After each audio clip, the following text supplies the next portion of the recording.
અમેરિકામાં થોડા જ દિવસોમાં હોલિડે શોપિંગ સિઝન શરૂ થવાની છે, પરંતુ આ વખતની સિઝનમાં તેજીના બદલે મંદી જોવા મળે તેવી બીક છે. વોલમાર્ટ જેવી મોટી રિટેલરને ચિંતા છે કે તેના સેલ્સના આંકડા કદાચ અપેક્ષા મુજબ નહીં હોય. વોલમાર્ટ પોતાની પ્રોડક્ટના ભાવ નીચા રાખીને માર્કેટ શેર વધારતી હોય છે અને આ વખતે કદાચ તેને તેમાં પણ તકલીફ પડી જશે. બીજી તરફ ટાર્ગેટને અંદાજ છે કે તેનું સેલ્સ કદાચ નીચું રહેશે. એક્સપર્ટ્સ માને છે કે ઓવરઓલ હોલિડે શોપિંગ છેલ્લા 6 વર્ષના સૌથી નીચા દરે ગ્રોથ કરે તેવી શક્યતા છે.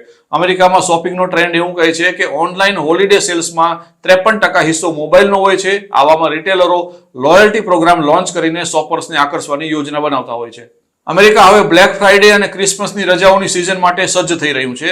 જ્યારે મોટા ભાગે શોપિંગ થતું હોય છે, પરંતુ એવું લાગે છે કે લોકો દિલ ખોલીને ખર્ચ નહીં કરે અને પૈસા બચાવવાની કોશિશ કરશે.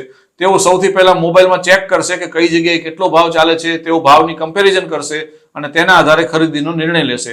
આવી સિઝનમાં સામાન્ય રીતે લોકો કપડાં, ઇલેક્ટ્રોનિક ગેજેટ્સ અને રમકડા પાછળ ખર્ચ કરતા હોય છે. અમેરિકામાં હોલિડેની શોપિંગ સિઝન કેવી રહેશે તે જાણવા માટે અત્યારે બધાની નજર વોલમાર્ટ ઉપર હોય છે, કારણ કે આ અઠવાડિયે તે સેલ્સ અને પ્રોફિટના ટાર્ગેટ જાહેર કરશે. વોલમાર્ટે ગ્રોસરીમાં સૌથી નીચા ભાવ રાખીને માર્કેટ શેર જાળવ્યો છે. આ ઉપરાંત તગડી આવક ધરાવતા લોકોને પણ વોલમાર્ટના સુપર સ્ટોરમાં આકર્ષવા માટે તેણે અનેક પ્રકારની નવી ચીજો ઓફર કરી છે. બીજી તરફ ટાર્ગેટે આ હોલિડે ક્વાર્ટર માટે જે આગાહી કરી છે તે બહુ ફિક્કી છે.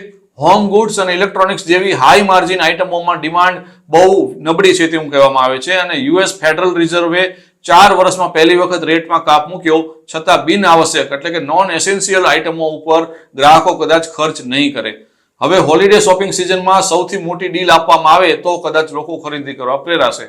છેલ્લા 6 વર્ષમાં આ વખતની હોલિડે સિઝન સૌથી ઠંડી રહે તેવી શક્યતા છે તેવું નેશનલ રિટેલ ફેડરેશનનો રિપોર્ટ કહે છે. અમેરિકામાં બ્લેક ફ્રાઈડેથી હોલિડે શોપિંગ સિઝનની શરૂઆત થાય છે અને તે ક્રિસમસ સુધી ચાલે છે.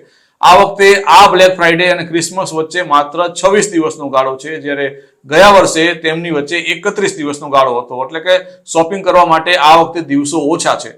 છતાં લગભગ 18 કરોડ 34 લાખથી વધારે લોકો ઇન સ્ટોર અથવા તો ઓનલાઈન શોપિંગ કરે તેવી શક્યતા છે. ગયા વર્ષે 18.2 કરોડ લોકોએ થેન્ક્સ ગિવિંગ ડે થી સાયબર મંડે સુધી ખરીદી કરી હતી. વોલમાર્ટના સીઈઓએ મંગળવારે જણાવ્યું હતું કે ચોથી ક્વાર્ટર કેવું રહે છે તેના ઉપર અમારી નજર રહેશે. આ વખતનું કેલેન્ડર બહુ ફેવરિટ નથી લાગતું, કારણ કે થેન્ક્સ ગિવિંગથી લઈને ક્રિસમસ વચ્ચે બહુ ઓછા દિવસો છે. આશા રાખીએ કે પ્રથમ ક્વાર્ટરમાં જે મોમેન્ટમ જોવા મળ્યું હતું તે આ વખતે પણ જોવા મળશે.